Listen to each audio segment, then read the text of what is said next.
nakabye nnyo jjo ku nnyonyi nga nzija naye mu nsaasire ebyokwogera bingi naye taata waffe yali akafa nzijukira mwaka ndowooza gwali 70 yeah.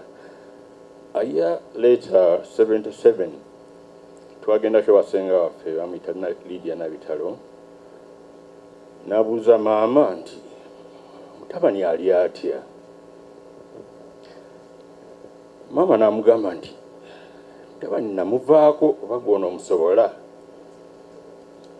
ebiseera byo nalinamu eddalu naye maama yayogera ekintu ekyo. I remember that year and twali wandege yawo. I changed my ways from that day. Nga ndaba maama abonaabona nnyo aweerera abaana bangi naye nga kalinawo akatono ffenna tuli. So nembeera I was putting in the past nga sikifaako nnyo nga tugenda mu bantu baga nti webale kulabirira abaana nga sikitegeera naye afterwards nange nfuusi nina abaana kati nentandika okukitegeera naye nga budde lwenzija wano nga nina abazeeyi bensooka okulaba naye nga maama yasembayo oluusi nga tutuula erungujjaawo nakunyumiza emboozi nnyingi nnyo nnyo ekwata ku bantu naddala ku famire yaffe naye nga ndaba omukwano mungi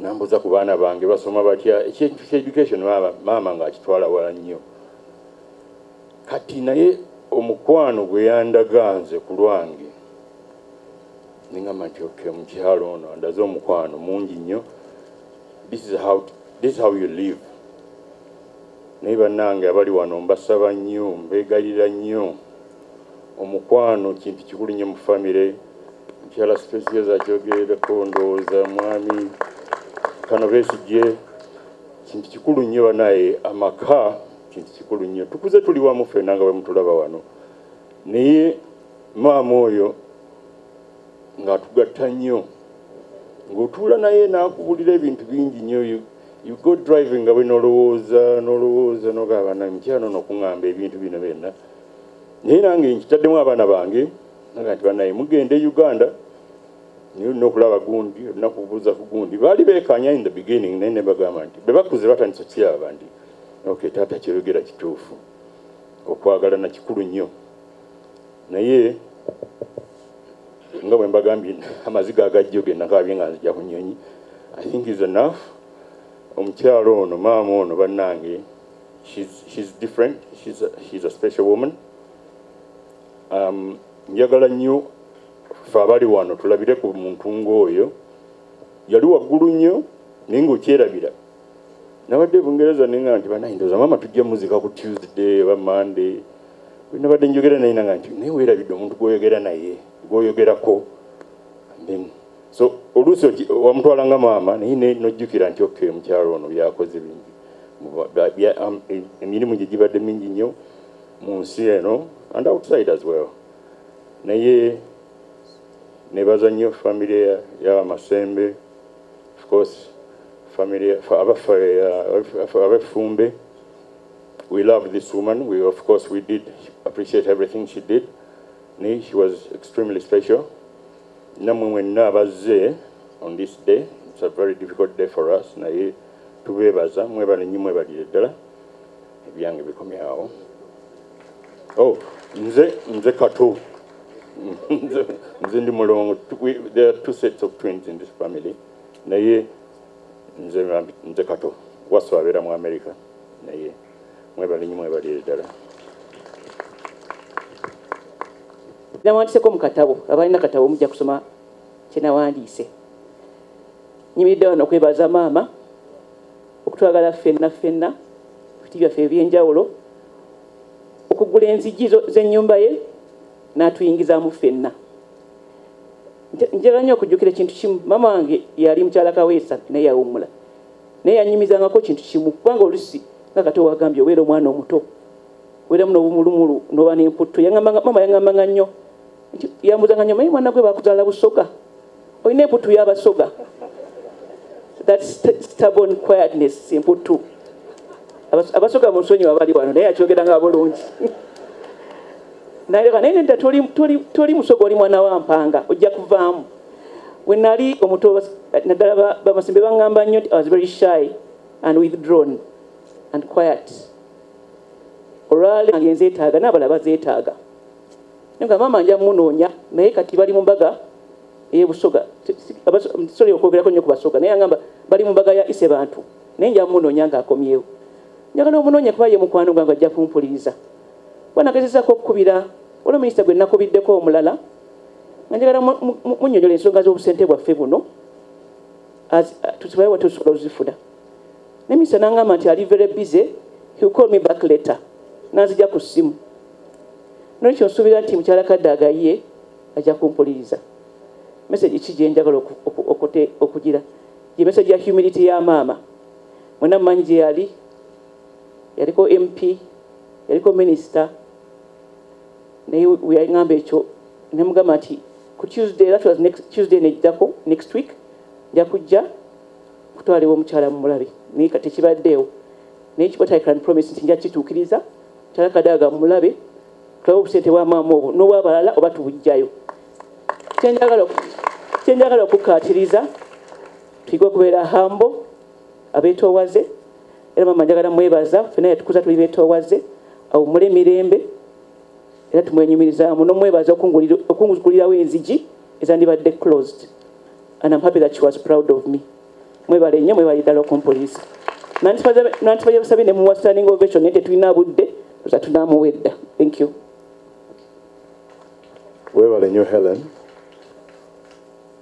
Nze amannya gange edda. Nze Mugalanda naye nze taata w'abano bonna be mulaba wano. Kansooka okubeebaza ku lw'ennyumba ya Andrew Frederick Mpanga okujja mu bungi ne mwefiriza obudde mu nnaku zonna ze tubaddemu nga tuli mu nnyiike. Musiibye naffe, musuze naffe. Tubeebaza nnyo era ekyo tetukitwala nti kintu kitono. Njagala n'okwebaza ennyo abasawo naddala Dr. Lutaaya owa Kampala Hospital.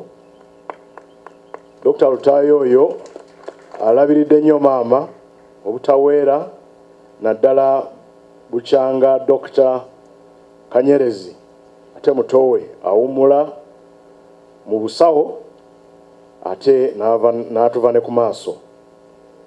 Neebaza ne badokita abalala ababadde bamukwatirako, Dr. Lydia Sebuyira Mukasa abadde agendayo n'ategeka amakerenda ge n'apima pressure n'alaba sukaali n'ebirala. Maama abadde amira amalagala nga galinga bwoli olubatu lw'ebinyeebwa. Eddagala lingi lyabadde alina okumira Dr. Lutaaya nga yali prescribinga Lydia n'alitegeka mu pill box. Bulungi aleme kuntiisa naye essaawa ze yali ankubiddeko ng'eri 9:9 ng'obudde tebusobola kubeera bw'osiibye otya nno ssebo. Ne mmanya waliwo obuzibu. Ne mugamba Sherry ati buzibu ki? N'agamba maama wuuno. Maama bwe yakwata essimu yagamba ate bafunye ggwe Dawudi gwe saakusomesa busawo nakusomesa bwalooya neetaaga musawo. Ekifuba kinnuma nnyo. Bwe nakubira omusawo Dr. Nandi ono ye gwe nasobola okufuna n'enkobe oguddako mutuule. N'enkobe oguddako Nassa ye yakwata essimu. Okumugamba njagala mugamba nti maama omusawo ajja. Nassa bwe yakwata essimu n'agamba Uncle Dawudi maama ali bubi katumutwale mu ddwaliro. Ne mugamba nti ekyo tulina okukola. Tumutwale mu ddwaliro nze kantegeeza omusawo nti bagenda kusanga basange mu ddwaliro. Era nentegeeza Nandi ne Jeff nti akati tugenze mu ddwaliro. Gye byaggweera Nassa n'ankubira n'aŋŋamba mu ddwaliro tutuuse muli mutima ne ŋŋamba Mukama yeebazibwe. Naye n'aŋŋamba nti omusawo waffe gwe mmanyi taliiwo ate bano abasawo be tusanzeewo bamunyiiga bunyiizi mu kifuba. Nze mutima gwange ne mmanya nti kati ekyo ye CPR resuscitation. embeera ddala nga bwe yagirabye mu ntandikwa mbi. Naye ngezaako okubira Nandawula avuga ndowooza bwe nsiriikiriramu ne ŋŋamba kanziremu nkubire Nasa yakwata essimu naye teyasobola kwogera. Ne mmanya nti embeera ndowooza si nnungi, ne nzizaako essimu ne nsigala nga nyimiridde ninda anambikira.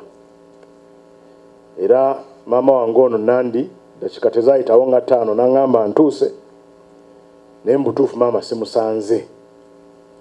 Awo nno ate ne ntandika okuyisa obusimu obutegeeza abantu amawulire ago. Bannange mbeebaza nnyo, tubeebaliza ddala nnyo. Twebaza Susan Nakalanzi abadde abeera eka ng'alabirira maama, naye twebaza Nandawula, twebaza Joyce, twebaza St. Stephen's Lungujja ababadde balambula bye balina nga beefiiriza ebiseera. Ak'enjawulo kanneebaza Kiza Kimbugwe ne Jackie Asimwe ababadde bagendayo mu ttuluba lya Women's Movement ng'abakyala bato. Ebintu ebyo bizza abantu abakulu, bibazaamu amaanyi. Ekintu ekimu kubimalamu abantu abakulu amaanyi ye loneliness, okuwuubaala. Twebaza nnyo abo bonna ababadde balambula maama. Njagala kwebaza famire yaffe Bamasembe ne Bampanga, mwenna mu ngeri ez'enjawulo ze mbadde muyambamu maama. Kenso njagala kwebaza mukyala wange Fiona, weebale kwagala maama wange n'omulabirira.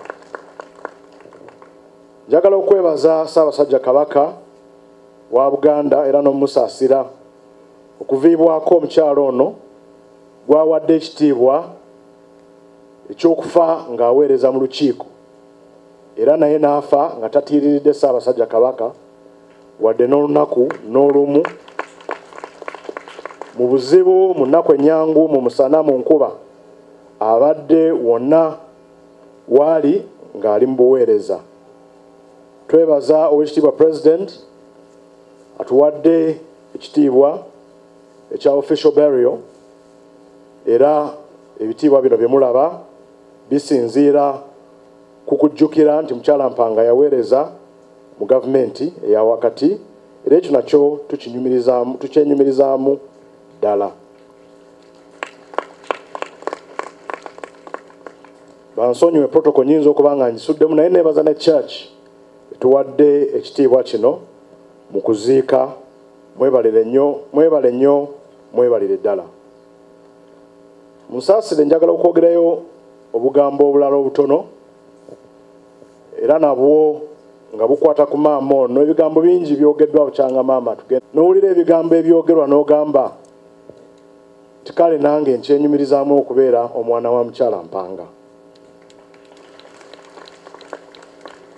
Mukyala Mpanga abadde w'amabala mangi. Ebbala erimu libadde lyogera olulimi olunyaanyimbe. Njagala okwogerako mu lulimi olwo n'ab'ebbala eryo nabo bategeere kye tuwogera. Ssekabaka Edward Muteesa II passed away in November 1969. A book of worship was found in his flat. I believe it was a BBC book of worship. You could follow worship hymnals and sermons on the radio. A book of worship was found in his house, and in the margins of that book, he'd written the following words: "The service of men is inseparable from the worship of God. The service of men is inseparable from the worship of God."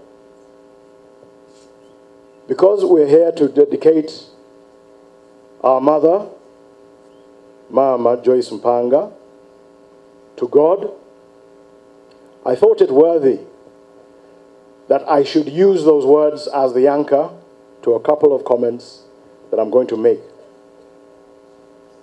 I believe first and foremost that when Ssekabaka Muteesa said the service of men, he included, as was often done at that time, women.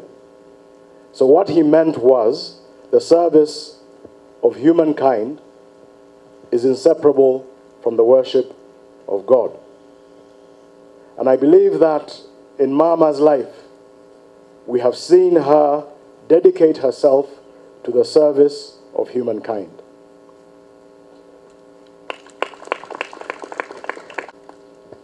She was a teacher, but not just a teacher. She was a counselor, coach, and mentor. To very many people, some we know, some we don't know, but all the people that you're looking at here, she taught, she counseled, she coached, and she mentored us and our children. She was a woman leader. She fought incessantly for the empowerment of women.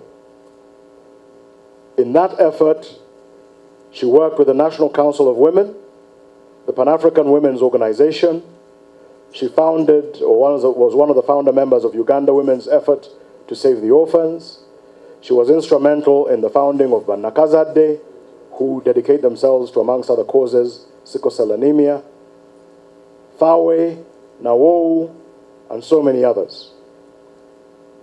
In Buganda, she was fundamental in keeping the fire burning, even when it seemed like it had been permanently extinguished. Stood by her husband in exile when they could have easily taken the route of taking jobs and just denying their king and getting on with their lives and getting money. They kept that very, very, very dim ember alive. Between 1966 to 1993, Joyce Mpanga is unrivaled, is amongst those who are unrivaled in fighting for the restoration of our kingdom. For Uganda, Joyce Mpanga was a trendsetter. Aside from working for women's rights, Joyce Mpanga worked for human rights.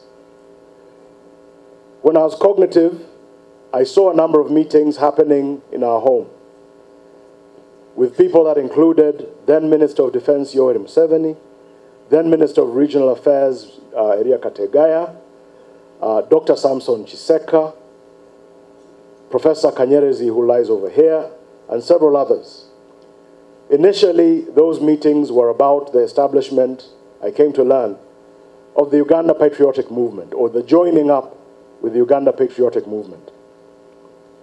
Later on, those meetings expanded to include Dr. Paul Kawanga Semogerere of the Democratic Party, Sevana Chizito, Owechtibwa Mayanja Nkanji of CP, and others, as they tried to form a coalition to work on a joint ticket for the 1980 election.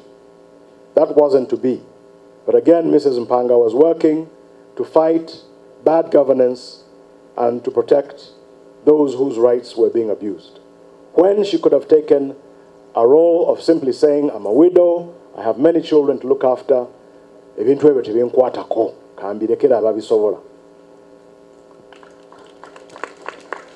Mpanga offered herself up to stand for the National Constituent Assembly. Later on, for the NRC, I think it was initially, and then later on for the Constituent Assembly. She didn't succeed in the Constituency Assembly, but was eventually elected to Parliament.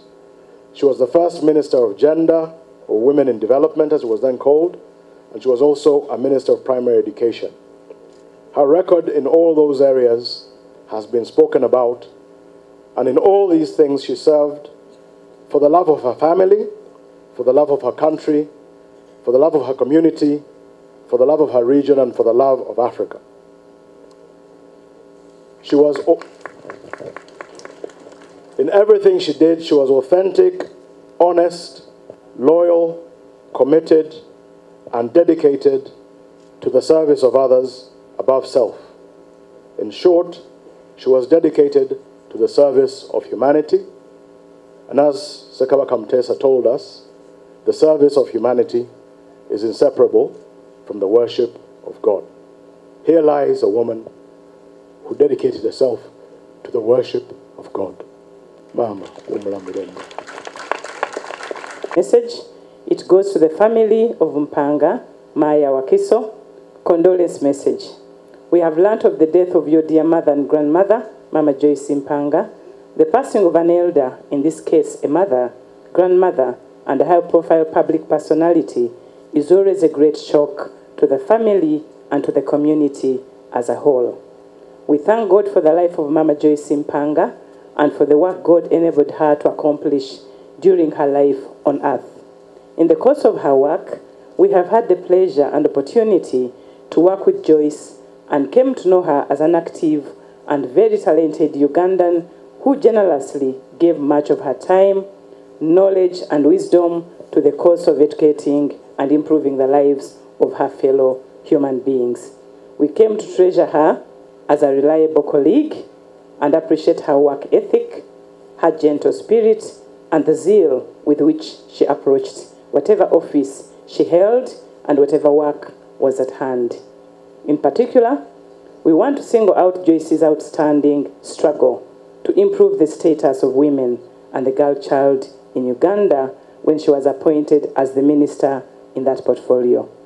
Furthermore, we want to acknowledge with immense gratitude the role she played as a founder member and the first chairperson of the Uganda Women's Effort to Save Orphans, USO, the NGO I founded in the very early days of the National Resistance Movement government in 1986. She was the first chairperson of the National Executive Committee from 1986 to 1988.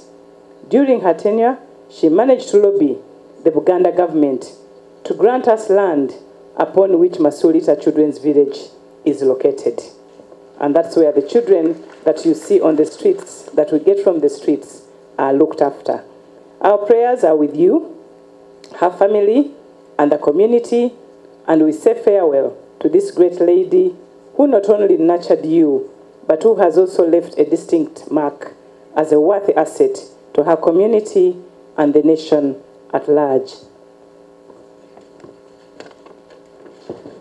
Find peace and comfort in the knowledge that Mama Joyce is now with her God, whom she served with dedication all her life. May our faithful God fill the vacuum she has left in your hearts. May she rest in God's eternal peace. Signed, Janet K.M7, First Lady and Minister of Education and Sports. So that's the message from Mama, or what Mama started, we'll take it on the next level. A number of members are here, founder members of USO. I've seen many of them, Alice Goa and others, but we mourn with you and we celebrate with the family. Thank you very much.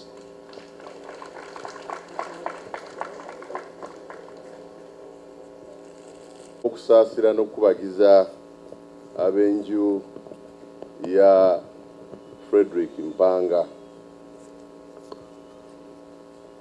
Leero nja kwongera ku bubaka obwo, naye bwe naamaliriza nja kuyita ayina obubaka bwa Ssaabasajja Kabaka obw'okusaasira n'okubagiza.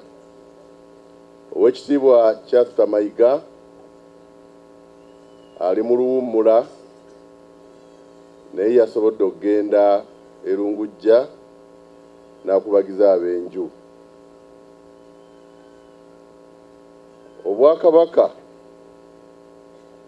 busaasidde nnyo era bwongera okusaasira ab'enju ya AF Mpanga olw'okufiirwa Oweekitiibwa Joyce Mpanga.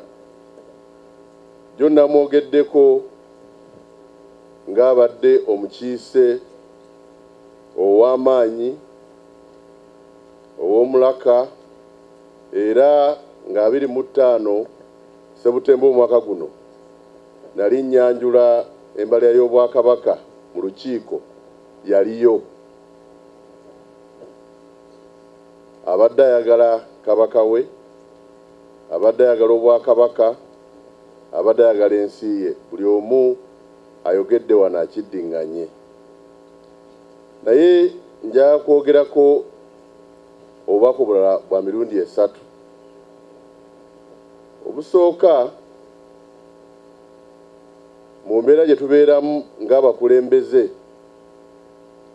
mirundi mingi bwe tuba mu bifo nga bwendi olwo lwe tutuukiriza obuvunaanyizibwa obutuweereddwa mu kifo ekyo ate olumu ne tutabukozesa na bulungi ne tutabutuukiriza na bulungi naye omugenzi w'ekitiibwa Joyce Mpanga atuwa ekyokuyiga ky'amaanyi mu Buganda ne mu Uganda obukulembeze tekitegeeza kifo obukulembeze kitegeeza buvunaanyizibwa. Ekitiibwa Joyce Mpanga abadde atuukiza obuvunaanyizibwa bwe wabadde abadde talina kifo mu Buganda kiri awo ng'oggyeko okuba nti mukiise wa lukiiko. Tufiiriddwa ng'Obwakabaka ndaba wano abantu bangi nnyo ab'ekitiibwa n'abakungu Ssaabasajja Katikkiro babadde asiima bagende ow'ekitiibwa Mpanga abeeko bw'abalambika ku nsonga z'Obwakabaka n'obukulembeze mu Bwakabaka. Ewe tekibadde kisaakaate ekibadde kigango era abamu abalina obukakkamu bawa obujulizi ku nsonga eyo. Bawa obujulizi nti badde bagenda ow'ekitiibwa Mpanga ne balambikibwa. Ekyokuli kye tumuyigirako mirundi mingi abantu abawabula oba abazimba baagala okuwabula abantu mu lujjudde. Tabadde bw'atyo, abadde akuze ebbali ng'atwala obuvunaanyizibwa ne bwe tomuyise oba togambye nti kanzije n'akuyita n'abaako by'aggamba. Ensonga za Buganda tezitambula zityo. Omuntu teyeeyisa bw'atyo. Kino tekyavuddeyo bulungi. Era n'abadde awo mu kkanisa jjo nga ngamba abantu bwe batyo nga bagenda baggwaawo. Abantu abasigaddewo abasinga kati baswaza buswaza. Ne ngamba nti leero Obwakabaka ddala bufiiriddwa nnyo. Ensonga endala gye njagala okuggyayo nga neebaza ow'ekitiibwa yatuwa batabani be babiri oba yawa Obwakabaka batabani be babiri okuweereza omukungu Peter Mpanga n'ow'ekitiibwa Daudi Mpanga. Nkoze nnyo n'ow'ekitiibwa Daudi Mpanga kati emyaka 10 mu buweereza bw'Obwakabaka yansinga nako. Naye njagala okuwa obujulizi ku ow'ekitiibwa Daudi Mpanga, minisita munnange mu gavumenti ya Ssaabasajja Kabaka. Abaganda bagenda bagamba nti ono omwana yakuzibwa era yatuuzibwa. Kyenyinza okwogera ku ow'ekitiibwa Daudi Mpanga. Ensonga ne bwe betuyinze ng'omusaayi gutandise okwefumba awamu ogwaffe gujja mangulinga magi, naye alina ekitone eky'obukakkamu naye ate ng'abeera mugumu ku nsonga ye. Ayagala nnyo nnyo nnyo Kabaka we Ssaabasajja Ronald Mwenda Mutebi, amwagala nnyo ate ayagala nnyo n'Obwakabaka. Era munnamateekera pulida w'amaanyi naye akola emirimu gy'Obwakabaka olumu era emisinde egisinga tasasuddwa nga pulida. Bwe yali minisita w'emirimu egy'enkizo nga ndi muwanika, kyali muwanika, nasobola okukola ate nnyo naye ku nsonga z'Obwakabaka oba oli awo ez'enkizo. Naye ye muntu akuuma ebyama. Ng'olumu mbeera mu nkiiko abantu olaba nga boogera bino boogera biri ng'omanyi bingi naye ng'asirise. Ne neebuuza okwagala kuno okukola kuno kuvaawa naye ennaku zino zetubadde nga tukungubagira Oweekitiibwa Mpanga nakitegedde nti nno kiva ku ngozi maama ne taata bamuteekamu okwagala kabaka we, okwagala obwakabaka, okuba ow'emmizi, okuba ow'amazima, ate okuba ng'akola nnyo. Ebadde kabineti ya Ssaabasajja Owookuna lwetuula, naye twagyongeddeyo olw'okuba tulina okuwerekera Oweekitiibwa, naye ab'ekitiibwa bonna bawedde era saabayimirire bamisa ba Ssaabasajja bazze okubaawo nga munnaffe awerekera maama we. Bagambye gago, ag'enju gaatuuse gano gago ng'Oweekitiibwa Daudi Mpanga. Bw'onaaba ng'ojjukira maama nga bikuyinze ng'ogulayo yaka ng'oyongera osoma. Obubaka bwa Ssaabasajja Novemba 19 mwaka 2023. Ab'enju y'omugenzi AF Mpanga Lungujja Kampala. Bannaffe, nina enyiike nnyingi ku mwoyo n'ekiyongobero olw'okufa kwa maama wammwe, mukwano gwaffe owannamaddala, ate mukadde waffe Oweekitiibwa Joyce Mpanga. Okufa kwe kuleese eddibu ddene mu bulamu bwaffe, ate ne kutujjukiza ebyo byonna bye tuyiseemu naye obulamu bwaffe bwonna. Nzijjukira bulungi mu kiseera ekyakazigiziki nga mugema waffe Ssekabaka Muteesa II akisizza omukono mu Novemba 1969, nze nga nina emyaka 14, so nga ne baganda bange nabo baali bato era twali mu nnaku mpitirivu n'okusoberwa. Maama Joyce Mpanga n'omwami we omugenzi AF Mpanga beegatta ku bakuza baffe abaali e Bungereza okutubudaabuda, okutukuuma, okulaba nga tetuusibwako bulabe bwonna mu kiseera ekyali ekizibu ennyo. Mu bikulu ebirala bye baakola mu kiseera ekyo bino. Ekisooka kwe kutereka n'okukweka bukiribiri enjole ya Ssekabaka Muteesa II okulaba nti abalabe be tebagibba. Ekyokubiri, baakola entegeka ne bansobozesa okukola emikolo egy'ennono okukakasa nti omuliro ogwali guzikidde guddamu okwaka.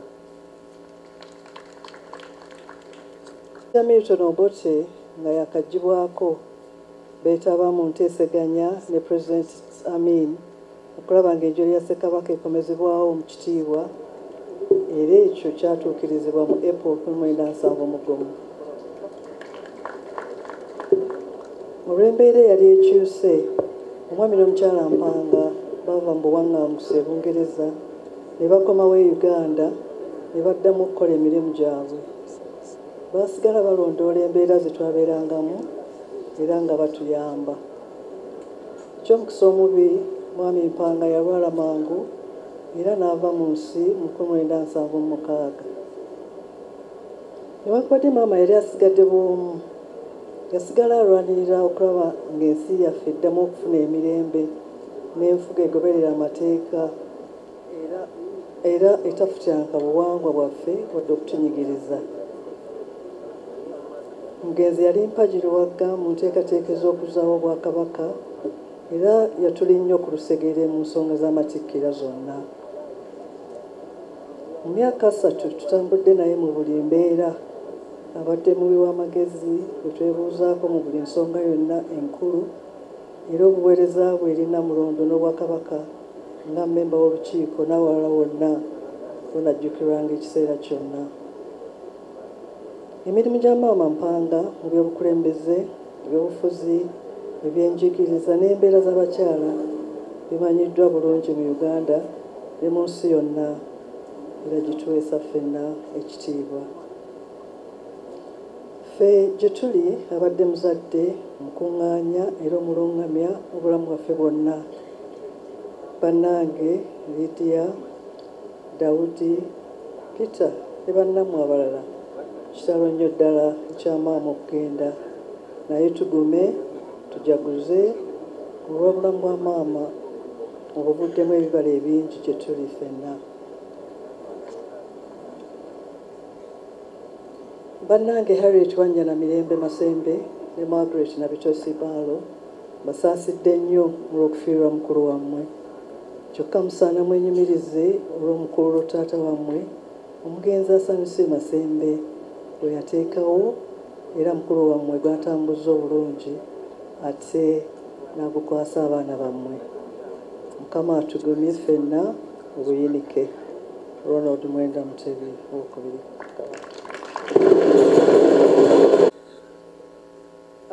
Mubaka wa Ssaabasajja, Novemba 19 mwaka 2023.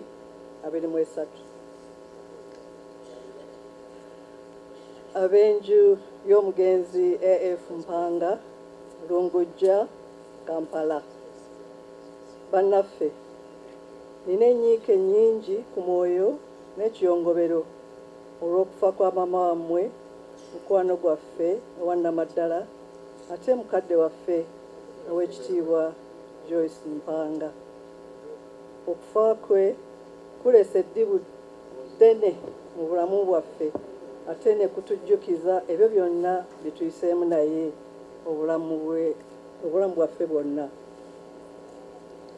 Nzijjukira bulungi mu kiseera ekyakazigiziki nga mugema waffe Ssekabaka Muteesa II akisizza omukono mu Novemba 1969, nze nga nina emyaka 14, so nga ne baganda bange nabo baali bato era twali mu nnaku mpitirivu n'okusoberwa. Maama Joyce Mpanga n'omwami we omugenzi AF Mpanga beegatta ku bakuza baffe abaali e Bungereza okutubudaabuda, okutukuuma, okulaba nga tetuusibwako obulabe bwonna mu kiseera ekyali ekizibu ennyo. Mu bikulu ebirala bye baakola mu kiseera ekyo bino.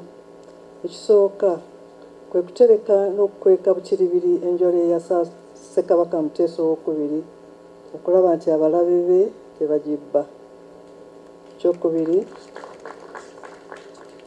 baakola entegeka ne bansobozesa okukola emikolo egy'ennono okukakasa nti omuliro ogwali guzikidde kuddamu okwaka.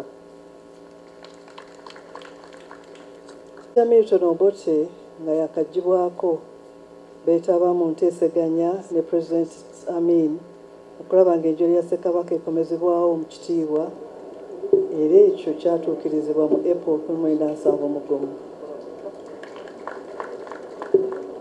Olw'embeera eyali ekyuse, omwami n'omukyala Mpanga baava mu buwaŋŋanguse e Bungereza ne bakomawo e Uganda ne baddamu okukola emirimu gyabwe. Baasigala balondoola embeera ze twabeerangamu era nga batuyamba. Eky'omukisa omubi, mwami Mpanga yalwala mangu era n'ava mu nsi mu 1976. Newankubadde maama yali asigadde bw'omu, yasigala alwanirira okulaba ng'ensi yaffe eddamu okufuna emirembe n'enfuga egoberera amateeka era etafutyanka buwangwa bwaffe wadde okutunyigiriza. Omugenzi yali mpagirwagga mu nteekateeka ez'okuzaawo Obwakabaka era yatuli nnyo ku lusegere mu nsonga z'amatikkira zonna. Mu myaka 3 tutambudde naye mu buli mbeera, abadde mubi w'amagezi bwe twebuuzaako mu buli nsonga yonna enkulu era obuweereza bwe eri Namulondo n'Obwakabaka nga mmemba w'olukiiko n'awalala wonna bunajjukirwanga ekiseera kyonna. Emirimu gya maama Mpanga mu by'obukulembeze, ebyobufuzi, ebyenjigiriza n'embeera z'abakyala bimanyiddwa bulungi mu Uganda ne mu nsi yonna era gituweesa ffenna ekitiibwa. Ffe gye tuli abadde muzadde mukuŋŋaanya era omulungamya obulamu bwaffe bwonna. Bannange Lydia, Dawudi, Peter ne bannammwe abalala kitalo nnyo ddala ekyamaama okugenda naye tugume tujaguze olw'obulamu bwa maama obuvuddemu ebibala ebingi gye tuli ffenna. Bannange Harriet Wanjana Mirembe Masembe ne Margaret Nabitosi Baalo basaasidde nnyo olw'okufiirwa mukulu wammwe. Kyokka musaana mwenyumirize olw'omukulu taata wammwe omugenzi Asanyusi Masembe bwe yateekawo era mukulu wammwe gwatambuza obulungi ate n'agukwasa abaana bammwe. Mukama atugumye ffenna obuyinike. Ronald Mwenda Mutebi II.